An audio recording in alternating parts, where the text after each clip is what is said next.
Hello, welcome everyone. We're going to talk about planning for our next fiscal year report because time moves way too fast. Um, Before we do that, there are a few announcements, but so today we have a few announcements. We're gonna talk about targets and sample size a little bit, revisit previous reports. So we sit and think about it all the time, and I don't know that everyone thinks about it quite as much. So we'll talk about the types of things we've previously shared, remind you all what types of things we can include in those reports, and then we'll have some discussion about what you'd all like to see um, beyond what our ideas are. So, fiscal year 26 tracking logs, you will either have had an email from me or you will very, very soon have an email from me. If you haven't had one from me yet, it's coming. Um, if part of the email will be a request, if you haven't shared recent attendance data, I will be asking you to share more recent, especially if the most recent we have is pre-pandemic. It seems like attendance has settled down substantially from those first couple rocky years. And the art and science logs now have a summary of your no response in your tracking log, which I'm very excited about because I've gotten much better at pulling data between sheets in Google Sheets. Mm. We have a call for pictures. If you may have noticed on our more recent reports, we've been using images from museums, and we would really like to feature a lot more museums than what we currently do. But to do that, we would really like it to be reflective of our member museums and not just stock images that we buy. So if you are willing or able to share any marketing images you have with us, we really love seeing um, people at exhibits because we are all about the visitors and their experience. We invite you to share those with us. I believe Mallory has a link to drop in the folder in the chat of the Drive folder. And in that folder, there's also an about document. So if you have questions or want to know how we plan on using it, really it's just so we can have pretty images on a slide and not just a plain blue bar. We want to make things more visually interesting. So if you are willing and able, we would love to have more of our members represented. Mhm. And that's all for fun announcements. So Ryan is going to talk a little bit about targets. Yeah, Mm. thanks. So as all of you should know, or probably know, or knew at one point in your Cove's life, each museum participant, each Cove's member, is assigned a size. The size is typically aligned with two pieces of operational information. The first is your museum's budget. That's how we determine membership tiers. But closely aligned with those budgets is usually average annual attendance or some kind of capture of your visitation rates. Using that information, and to the extent possible, your detailed daily breakdown of public visitation, we set your survey targets. We use proportional attendance basically to break down an annual survey target into monthly quotas, so to speak. And even within that, we break up your weekday and weekend attendance to try and give you a sense of what proportion of your survey should come on the weekends. Saturday and Sunday visitors can differ a lot from Monday through Friday visitors depending on the time of year. And so we try and be as specific as possible with respect to the recommendations we give you. So on the right, you see an example of a medium museum and some of those targets. And on the left, you'll see the breakdown or the overall buckets that we place museums into based on what we consider the typical range of annual attendance. It's important to keep in mind a few things. One, these are not hard and fast rules, right? So your museum might vary a lot with respect to what is considered annual attendance, which is why we use a 3-year floating average. But also, these norms are just that. They're norms, right? They're not specific to your organization. So we're happy to work with you or talk more about the targets that are specific to your organization for the year ahead.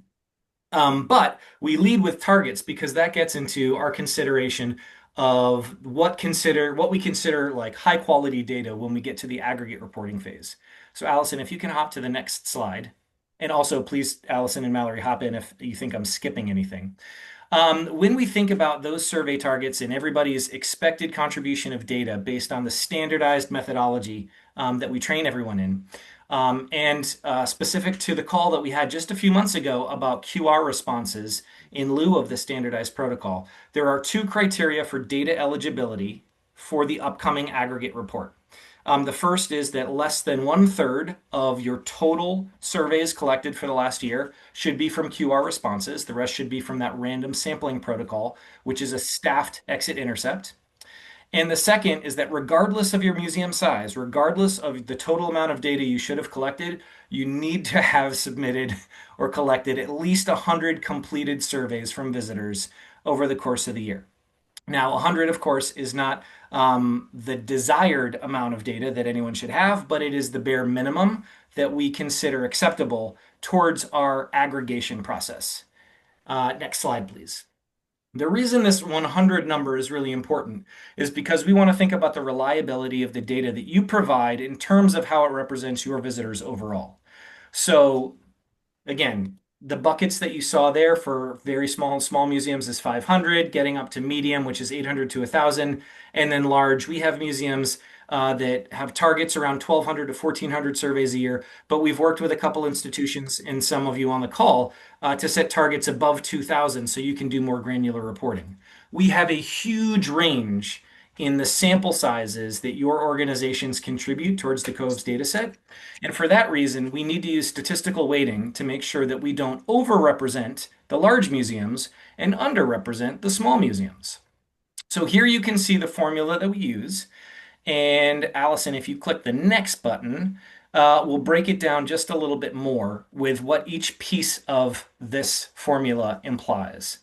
So the weight that is essentially a multiplier for every single response going into the aggregate analysis, and this is purposefully complicated, so follow along if you can, but don't pay too much attention if it's too much detail. But the first thing we do is we just look at your museum's overall contribution to the total amount of data we have. That's that first component that says all else being equal, it produces a uniform distribution. We kind of level the playing field, so to speak. And then we look at the total amount of data that you should have collected based on the targets that we set. That was the first slide I described. And if you got 500 out of 500, congratulations. That's a multiplier of 1. If you got more, it's slightly higher. And if you got less, it's slightly lower. That's meant to imply that if you're not doing a good job collecting the data that we are suggesting is representative of your overall audience, then it's not going to be representative in our aggregate sample as well. Keeping in mind that we have museums joining throughout the year, we also want to recognize those museums that have only been able to participate for 3 or 6 months or something. But if you haven't contributed data for all 12 months, then it doesn't make sense that your data should be as heavily weighted as those who have been participating for 12 months. And then last but not least, there's a small factor that's influenced by your museum size, again, based on those categories we showed a few slides ago, which is just meant to say that if more people visit your museum, then those data should kind of more heavily weight just a little bit the total picture that we're presenting because there's a larger share of the quote unquote museum audience at your organization than maybe at a smaller organization. That's not meant to disincentivize anyone or punish small museums. It's just thinking about your contribution towards a singular data set that we are then reporting on in this an analytical procedure. Next slide, please. So I can't remember if this is my last slide or not, but this bar graph, as hard to read as it may be, shows pairs of sample sizes. So on the left, you see a scale going from 0 to 3,000. Again, that's the total number of surveys contributed by individual museums in last year's aggregate report. And the light blue bars on the left of those paired columns show the raw sample size, right? That's just like if we were to count the number of surveys that any museum provided, that's what's in those light blue bars. The dark blue bars represent the weighted sample size after we apply that formula for each museum that contributed data towards the report. And as you can see on the left side, on the small end of the distribution, there's very little change in the sample size whatsoever. right? So as you can see, this is meant to minimize the impact and recognize the contribution of museums of all sizes, even if they contributed just a few surveys. But at the big end, you can see larger differences between the raw and weighted sample size, right? Depression at the top end, reducing undue influence on the aggregate. We're not going to say this report is comprised of 4 very large museums, right, and 100 small museums. That's not the intention of this. We want to recognize all of the data points through the statistical weighting process. So I think that's my last slide. Is that true? Yes. Okay. But if there are any questions, you can hop off mute and ask me now, or you can drop them in the chat. And as Allison gets in this next section, I'll do my best to address them for the benefit of everyone on the call. If you have more specific questions about your targets or the weighting procedure as it applies to your organization, you can also email us directly. One of our most common questions we get is where did that 500, 800, 1400 come from, and how did we determine that's enough data? Hmm. That's a really good question. So, as many of you are also likely aware, we have a questions and measures team. The questions part is hopefully fairly straightforward, thinking about literally the questions on our survey and guiding us through the process of reviewing that periodically, making sure that we have appropriate wording, response options, the order is correct, all things that you've probably seen on community of practice calls like this. The measure side, yes, has to do with the measurement of our visitors and the composition of our survey, but it also takes into account the advice that we get as far as how much data is enough or how we do this whole process. And so the 500, 800, 1200, or 1400 buckets come into play because when we look at the total amount of visitors that any one site might see, we consider those buckets sufficient data for representing your annual audience. Now, that isn't meant to say that it's perfectly generalizable, but if you have those total sample sizes at the annual level, you should be able to report with confidence, 95-degree confidence interval, plus or minus 5% margin of error, any of your data points, again, with confidence, with reliability. They're obviously scaled based on buckets, not directly proportional to your visitation, because that would just be too much work.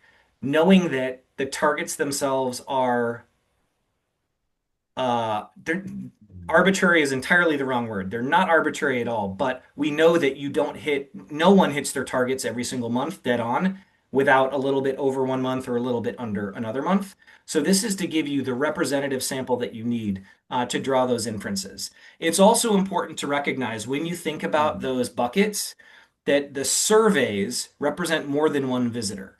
So when you think about your total visitation, the average group size, depending on the type of organization or the size of your organization, is somewhere between 2.5 and 4 individuals, right? So you'd need to multiply those samples by 2.5 or up to 4 to get the true person representation for any survey sample that you have. That was a good question, Allison. I hope I answered it from your perspective. Okay, great. And I saw a couple questions come in the chat too, which I'll attend. Are these for out loud responses? Have you compared the weighted and non-weighted data? How much do they differ? Beth, thank you for that question because I spend a lot of time on the weighting, and I can tell you that the weighted and non-weighted data differ very, very, very little. I'm talking about like a tenth of a point for NPS, usually less than 1% for OER, for things like that. So when we get down to what it represents, it is very minuscule, but at the back of my achy breaky statistical heart, we need to do that in order to maintain the rigor that we set out to do for aggregate reporting, even though it changes things very little. So maybe it's not essential in terms of interpretation, but it is essential for making sure that we're doing the right thing statistically. Cool, cool. And I'll keep trying to address some of the questions in the chat as I turn it back over to Allison to move us forward. Yes, I'm going to remind us of what we've shared before. So we started with some very ambitious goals to report annually, and then pandemic happened, and that threw off a lot of things. But in the last year, we have put out two reports. We have the fiscal year report that we shared around the ASTC conference in September, October, in the fall. And then we shared around the AM conference, the calendar year 24. Um, and this is where if you give us pictures, we can use them and they'll be great and beautiful and fun to look at. And so in the last year aggregate report, which is the one we are not duplicating, but building off of for this fiscal year. What we had shared was a little bit about the project, what is COVES, who's participating. But the data we shared was the aggregate data overview, where we had Science Plus and art museums all together sharing who visits, why they visit, how they rate their visit, um, those really core questions and as just descriptives. And then we had a handful of what we were calling deep dives, where we had science plus and art broken out from each other, and then did some comparisons with those breakouts. So we compared Science Plus to the census and art to the census. We compared members and not members and how those were the same or different in Science Plus and art. We compared museum size along those attendance categories of small, medium, and large. We compared local and out of town non members and adult only groups and groups with children. So that's what we looked at last year. And so a reminder of what those data looked like. So, for example, the demographics we shared, we just had descriptives of things like the group size, group composition, adult age breakdowns, residents. We had the individual demographics like members, visit frequency, education, race, ethnicity, income, etc. So that's the kind of stuff that we generally share and we'll probably share again in this year's report. And then this is what those deep dives look like, where we took the same comparison, so that member, non-member comparison, and looked at what that looked like in Science Plus and art museums, recognizing that there are some different demographics there. So in some places they were more similar, and some places they were more different. And that's what we were trying to highlight. So that's a reminder of the types of stuff that we like to share or have shared in the past. But that doesn't have to be the only thing we share. And we want to have reports that are useful and interesting to you, as well as useful and interesting for the field. So in a few moments, we're going to uh, move into breakout groups and talk about what data have been most useful for your organization, just in general, whether or not you use the aggregate reports, what you are most curious to learn about from the aggregate data when you're thinking about, we have this huge cohort of, are we over 120 museums now? We have a lot of museums participating. What can we say? What are we curious to know when we're looking across everyone, or what are the divisions that we're interested in learning about? And what lenses or comparisons are you interested in seeing this year? So by lenses, do we take an equity lens and break down demographics in a specific way? Do we think about comparisons in a more operational way? What are you interested in? So, as a reminder, again, I know we spend a lot of time staring at this survey. So we ask the demographics we ask are their visit history, membership, their zip code or country, their age, gender, race, ethnicity, LGBTQ plus status, household income, languages spoken. We ask of the whole group their ages, genders, and disability status. We ask about their motivations, and this is one question, but something specific, or if they're visiting in general. Um, and we have multiple motivations that we can kind of break down into this social enjoyment, learning, and popularity, etc. And we ask about how they feel, so that net promoter score and the overall experience rating. But we also have those other 1 to 10 ratings that most people, most museums share. If you don't have a cafe, you're not asking about how people feel about your cafe. But other than that, generally everyone shares those rating questions. So things like value for cost, educational experience, entertainment experience, staff helpfulness, exhibits are in good working order, gift shop and cafe experience. We do not intend at this time to ask any of those, what did you see or do? Because those are going to vary wildly. And maybe that's something we can think about how to code across institutions in the future. But that is a big monumental task. So we're not going to tackle that at this time. So again, these are our questions. We're going to move into breakout groups, and I will copy these in the chat so everyone can see them when they move into breakout rooms. And Ryan, Mallory, and I will be in each of the rooms and have the slides. So if you need a reminder of what's on the survey, we can help with that. And I'm going to pause the recording and then move into breakouts.